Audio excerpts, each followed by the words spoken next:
Есть проверенные способы, чтобы определить наилучшую длительность именно вашей тренировки. Ведь от этого тоже будет зависеть эффективность прилагаемых вами усилий и распределение нагрузки на протяжении недели. То есть сколько вы успеваете сделать подходов и повторений, с какой частотой среди недели распределяются группы мышц и многое другое.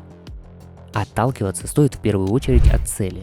Набор мышц, похудение, развитие выносливости, силы в отдельных движениях или же хотите научиться какой-то специфический трюк, элемент.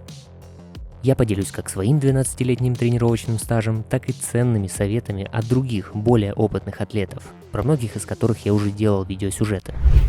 Если вы начинающий, то тренируясь даже по 2 часа, прогресс будет все равно какое-то время, так как мы еще не привыкли к нагрузке и нет накопленной усталости от прошлых тренировок, а веса небольшие, либо сложность упражнений. А новичок просто не осилит тот вес или тренировочный объем, с которым тренируются атлеты со стажем 2-3 года. Поэтому и восстановление будет лучше и быстрее.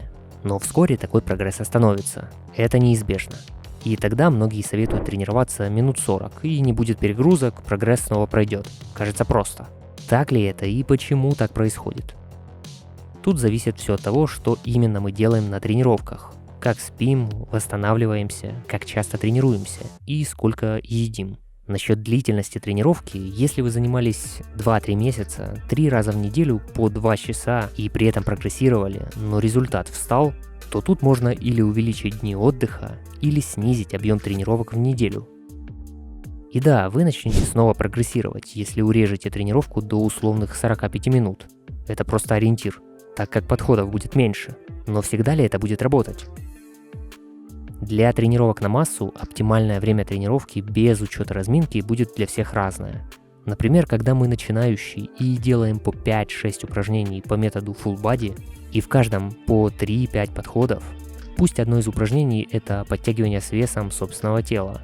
Рано или поздно мы дойдем до такого количества, пусть это 15, 20, 25 раз в одном подходе, и встанет вопрос прогрессии нагрузок, снизить количество повторений и усложнить. Для этого начинаем использовать отягощение на поясе. Время отдыха между подходами и тренировками на восстановление возрастает. То есть и тренировка будет сама затягиваться дольше, если ничего не менять. Большинство непрофессиональные спортсмены и не смогут должным образом восстанавливаться, имея другую занятость кроме спорта, если будут растягивать свои тренировки слишком долго.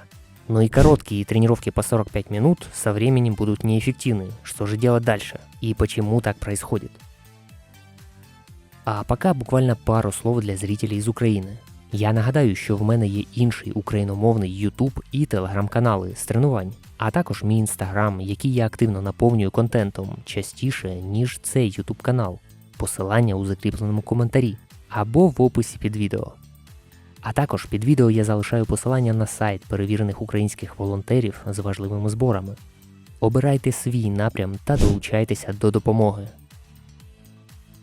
Для более опытного спортсмена необходимо с увеличением сложности тренировки все же увеличивать и длительность.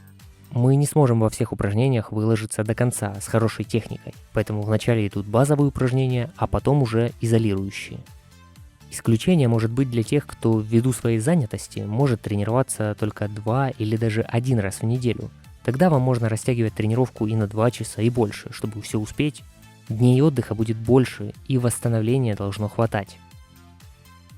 Со временем по 2 часа тренировка может растягиваться у более опытных спортсменов, когда упражнения и отягощения становятся тяжелее, и мы хоть и делаем меньше подходов, но отдыхаем между упражнениями, подходами дольше.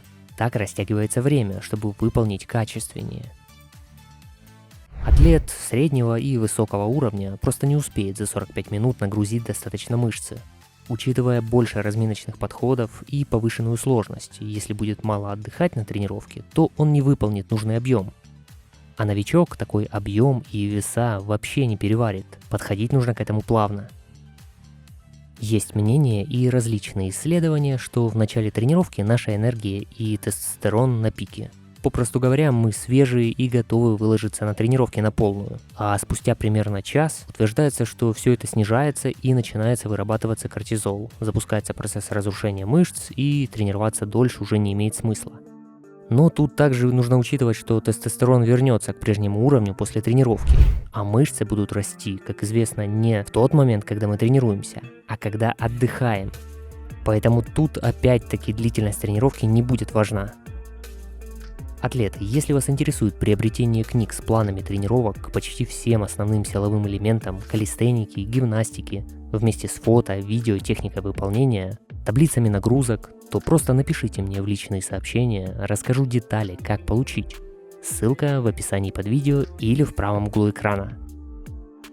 А насчет разрушения мышц, оно может происходить не столько от длительной тренировки, а столько от недостатка восстановления при завышенных регулярных нагрузках на протяжении недели. И также будет тяжело выйти в профицит килокалорий, чтобы набирать мышцы. Если мы постоянно тренируемся тяжело, долго, устаем, повышать объемы тренировок нужно постепенно. Если взять количество подходов от 10 до 15-20 на мышечную группу в неделю, и при этом повышать интенсивность, это количество раз, вес снаряда или сложность упражнения с весом тела, взяв другую вариацию, тогда нам нужно будет отдыхать дольше внутри тренировки, и такое занятие будет растягиваться по длительности. Вряд ли получится успеть все это за 45 минут.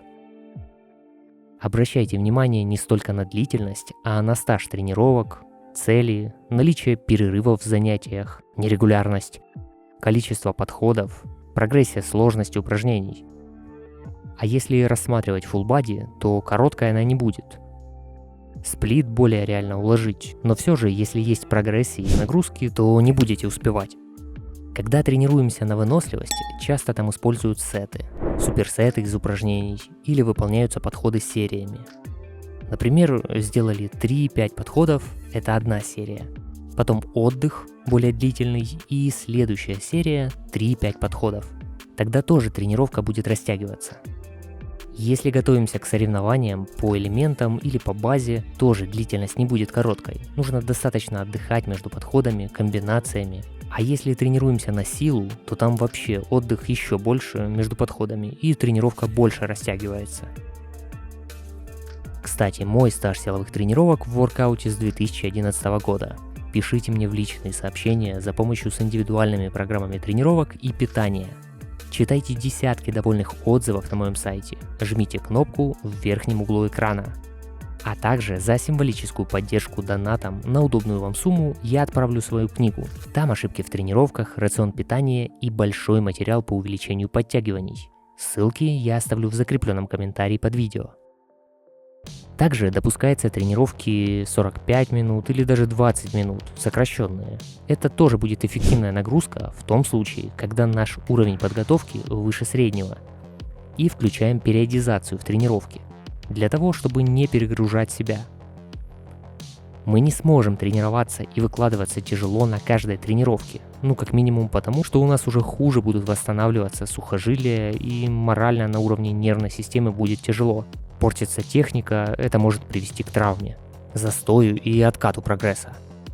Поэтому тогда допускаются тренировки по 20-45 минут, иногда на протяжении недели, которые нужно вводить в вашу тренировочную программу.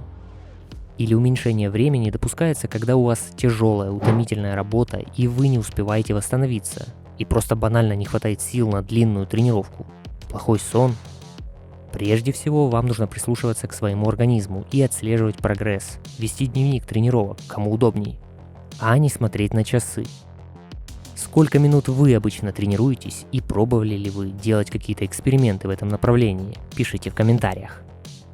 А если вы хотите обсудить и решить свой вопрос по тренировкам, то я предложу вам присоединиться в наш чат атлетов между несколькими тысячами спортсменов в телеграм-канале. Там вы найдете мои статьи с разбором полезных тем в тренировках и различные дополнения к видео. Или сможете заказать программу тренировок у меня. Все ссылки в закрепленном комментарии или жмите кнопку в углу экрана. Возможно, у вас возникают дополнительные вопросы. Не стесняйтесь, оставляйте их в комментариях. Смотрите другие видео на канале Владарович, подпишись и поставь палец вверх.